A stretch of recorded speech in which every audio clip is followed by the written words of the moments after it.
beloved Boss Mike Cervera.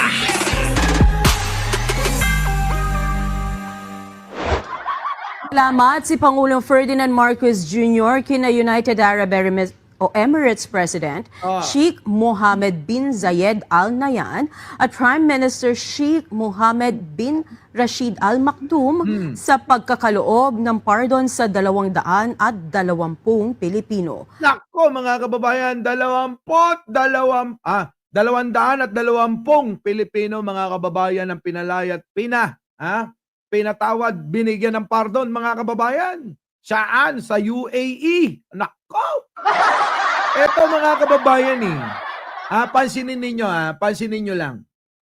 Sa mga katunggaling nasa kabilang kadiliman. Pansinin nyo yung katunggaling nasa kabilang kadiliman. At yung isa pang nasa kabilang kadiliman. Nagbalita ba sila ng mga accomplishment o mga nagagawa ni Pangulo na mabubuti? Wala kayong maririnig mga kababayan. Kung hindi ang ibabalita ng mga yan, ay babalik ta rin pa yung mga magagandang balita. Di po ba? Ganyan ang ugali at gawain ng mga yan mga kababayan. Hindi nyo mariringgan kahit pa sandamukan na yung balita.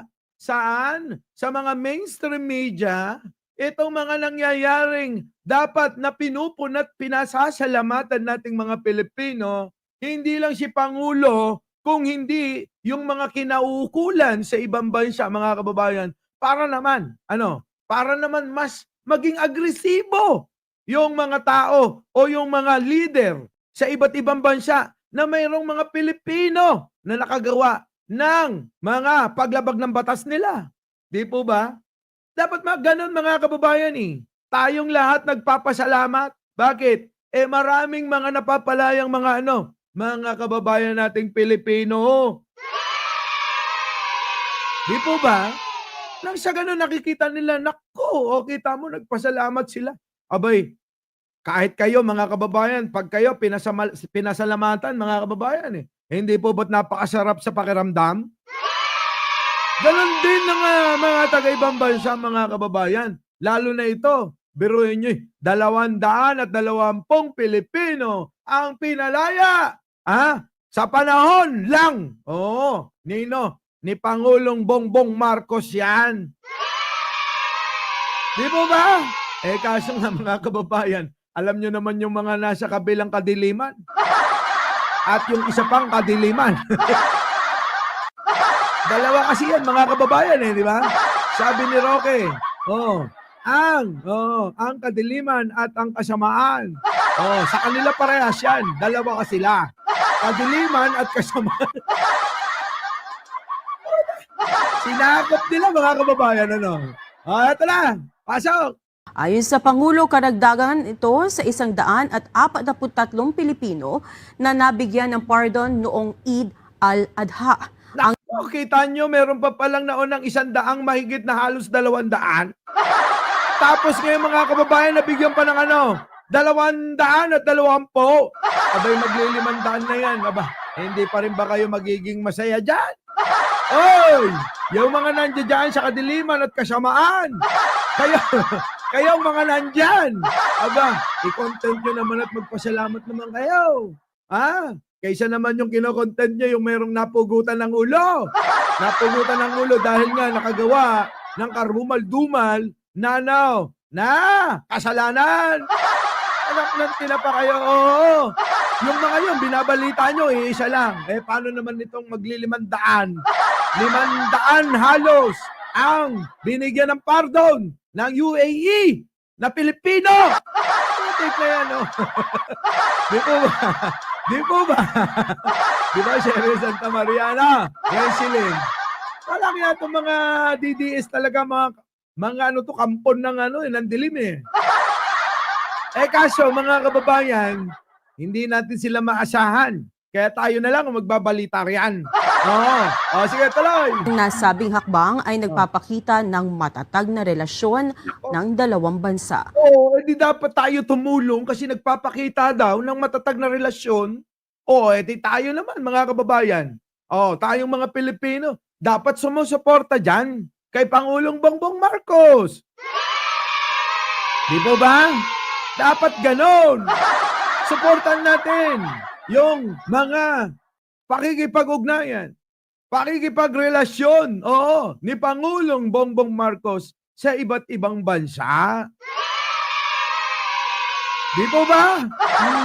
Ayon sa Pangulo, agad nang inaasikaso ang agarang pag-uwi ng naturang mga Pilipino na nabigyan ng pardon. Nako, yan na mga kababayan, makikita na ng kanilang mga pamilya, ng kanilang mga anak na matagal nang hindi nakikita.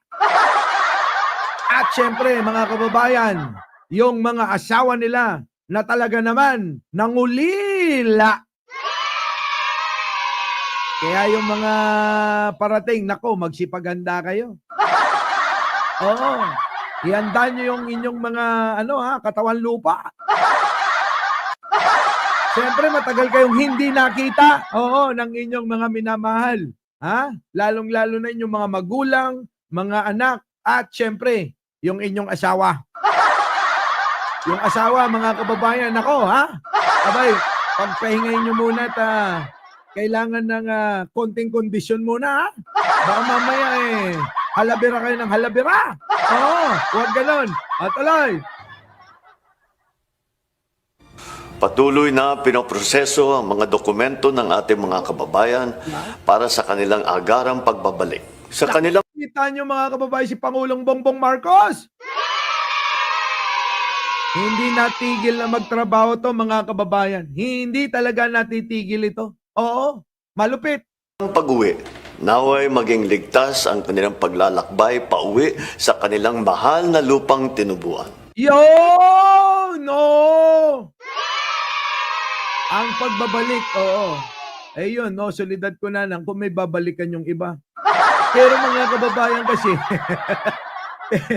mga kababayan, yung may mga kadalasan, hindi ko nila lahat pero di ko binabawasan. Pagka nag-OFW, yung isa, sa mag-asawa, naku mga kababayan, natutuloy sa hiwalayan. Mga kababayan, nung paalis pa lang mga kababayan, talaga naman ang usap magiging magiging tapat ka sa akin.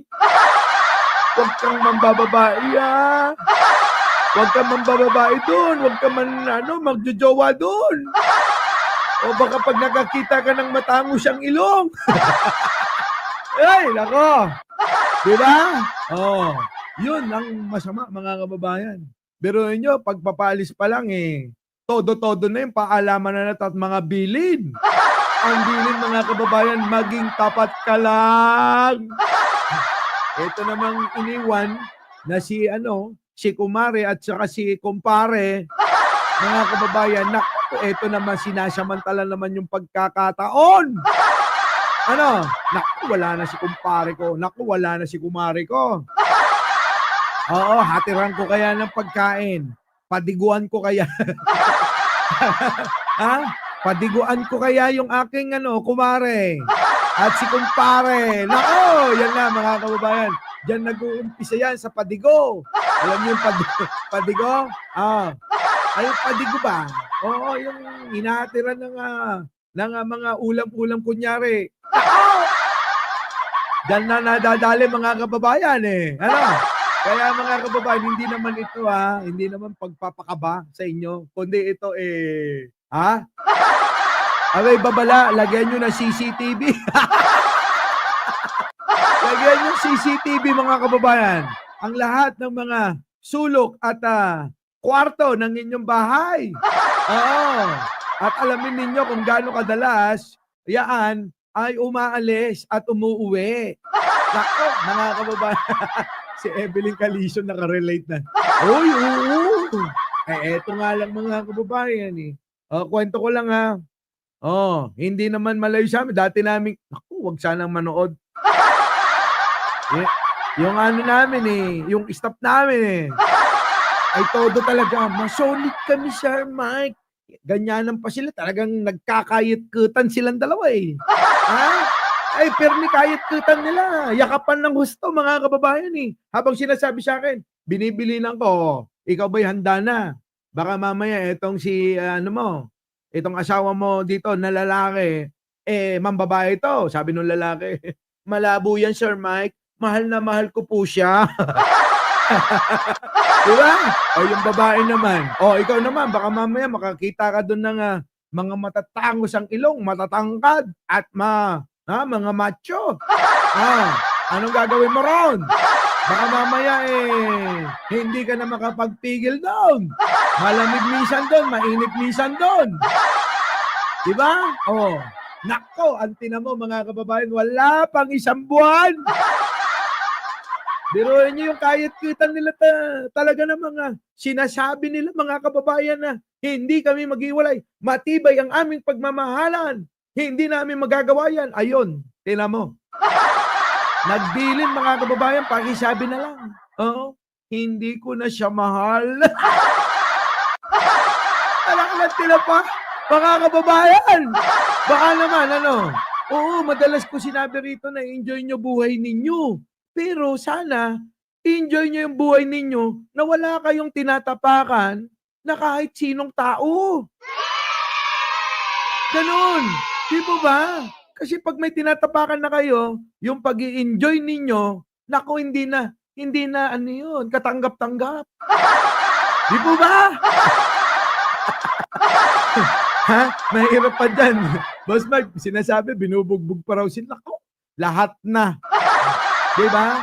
Lahat na, alam nyo mga kababayan, ito lang naman pala tandaan ng mga ng mga taong gumagawa ng kabulastugan at ng apid sa iba. Tandaan nyo itong salita na to mga kababayan. Alam nyo ba sabi nila? Kapag kami ginagawa na hindi maganda, ang isang, mga kababayan ang isang babae man o lalaki na may karelasyon, nako, ganito lagi sinasabi niyan. Oo, puro kasiraan na mga kababayan, hindi na tinitignan yung mga mali. Ay, yung mga tama, puro mali na lang ang ikukwento sa ibang tao. Oh, sasabihin ganyan. Ha? Naku, may problema ako. Hindi ko na talaga siya gusto kasi ganito. Hindi siya marunong maglinis. Hindi siya marunong maglaba. Hindi siya marunong magluto. Naku, yung mga kababayan, yung mga ganyan, mga kababayan, nako! Sinyalis na yan na meron ng kinahuhumalingang iba yan. O sa mga babae naman, mga kababayan, naku kasi ayoko na sa kanya. Nagsadot, tamad siya, tamad. Tamad, iniwan nyo nga, iniwan nyo pati yung mga, ninyo, mga anak ninyo para mag-asikaso, tamad ba yun? Excuse lang nila yon. At isa pa mga kababayan, pagdating na, oo, siya ang idinadaing naku, lagi ako nabibitin sa kanya eh. Naku, patay na mga kababayan. Ayawan na. Oo, yari na kayo dyan.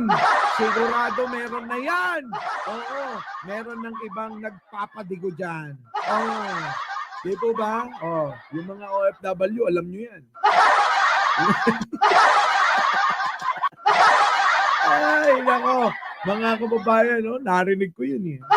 Sabing gano'n, Sir Mike, talagang hindi na. Oo, hindi na nga ako nag-i-enjoy. Palastik kang babae ka. Ang sarap mong, sampal eh. Pero yun, yung mga kababayan, hindi na talaga, sir. Oo. Oy, hanggang 2 minutes na lang siya. Palastik ka. Abay di, siyempre dapat maligo ka. Lagi ka dapat mabango nang siya ganun nung tumatagal pa ng kahit na mga 5 minuto. Hindi yung 2 minuto dinadaing mo. Hoy, maraming ganyan mga kababayan. Maniwala kayo sa akin. Pero hindi naman yan yung ating pag-uusapan. Na-miss ko lang kayo. Na-miss ko lang kayo kaya tayo nagbablog, isinisingit ko lang. Usapan kasi mga OFW. si Mr. President eh. Mr. President, thank you ha. Biruin mo, halos 500 na pala. Ha? Hindi alam ng karamihan na halos 500 ng OFW ang nabigyan ng pardon para makauwi dito sa ating bansa. Our beloved Boss Mike Cervera.